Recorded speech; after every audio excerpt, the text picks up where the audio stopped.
my name is Joanne. I'm one of the owners of Groomingdale's. It is a family-owned business, myself and my two daughters. We've been in business for 4 years. One of the main reasons why we opened this place is because of our love of animals. Safety is very, very important to us. Loving the dogs, making sure that it's very quiet and a very calm atmosphere is also very important here.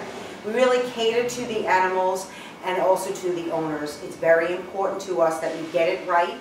We do a lot of specialty haircuts, a lot of standard poodles, a lot of Yorkies, a lot of schnauzers that need special, that have special haircuts. We also do everything from Chihuahuas to Pit Bulls to Goldens and anything in between.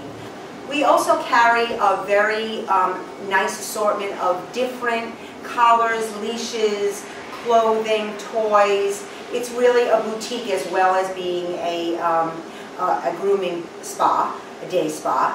We also have a full line of a barkery, which is wonderful, healthy cookies for the dogs. Please come in, give us a try, come and look, and we would love to have you. Thank you.